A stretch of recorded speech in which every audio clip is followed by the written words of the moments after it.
Diary of a Teen Mom by Anne's daughter, me, a 16-year-old honor student. I fell in love and lost my virginity to TJ, my 17-year-old boyfriend. I got pregnant.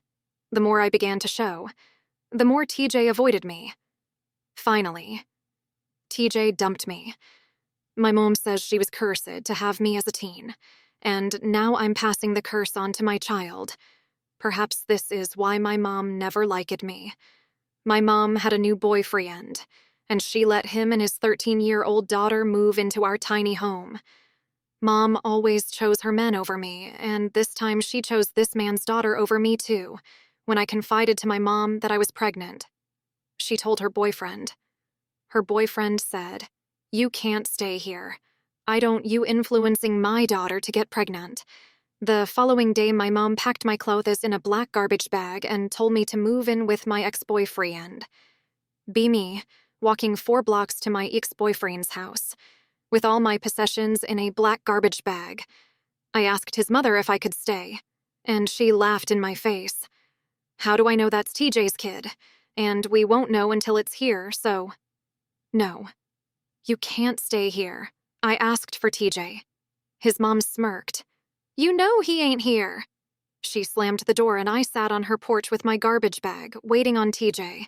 After about an hour, the old woman across the street waved me over. Bring your bag, she told me. I introduced myself, fighting tears. The tears won. Her name was Anne. She was a retired postal worker, never married, no children.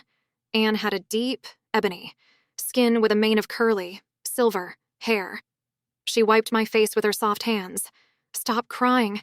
You'll make your baby sad. Anne smiled. A warm, genuine smile that I've never seen from my mom. Anne pointed at TJ's house. I knew she was going to turn you away. Don't you know that men who ain't nothing come from women who ain't nothing? Anne told me I could stay with her as long as I continued to go to school and help her with chores. I had my baby. I was going to go across the street to introduce my baby to his father and grandmother. But Anne stopped me. They know you had the baby. Let them walk across the street to meet the baby. Don't give them the opportunity to slam the door in your face again. Anne babysat my son all throughout high school. She loved him, fed him, helped me potty train him. My son looked identical to his father, yet his bio family never crossed the street to meet him. I graduated from high school, got a job, and enrolled in a nursing program. I was saving money to find a place for me. And my son, because it was hard to see my child's father outright ignore us while he brought other women home. I came home from work one day, and Anne was on the floor. Cold. Anne's heart just stopped. My son was sitting next to her. Luckily, he thought she was asleep. I was devastated. Anne wasn't my mom, but she was my mother. I loved her more than she knew.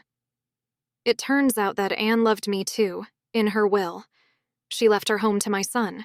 She left her life savings, 33 or 42 or 17, to me. The devil stays busy. On the morning of Anne's funeral, my mom called. Her boyfriend left her for another woman, but his daughter was still in her home being disrespectful. I told my mom it wasn't a good time to chat as I was burying my real mother that day. My mom is still toxic, so we don't have a relationship, and I'm okay with that. Anne, my mother, died 17 years ago. I kept my promise to be productive. Today, I am a registered nurse, engaged to a man who is a remarkable father to my son. We live in the same home across the street from my son's biological dad and grandmother. We're staying in this house until my son turns 21.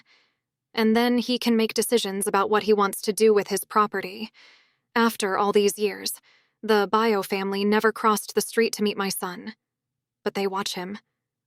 I watch them, too. I see their house falling apart. I see my ex fighting in the street with various women. And I see his mother's shame. My handsome son is growing into manhood, in her son's likeness, while her son is declining into a baby boy. I smile to myself sometimes as I enter my home, knowing that the deadbeat bio family is watching me.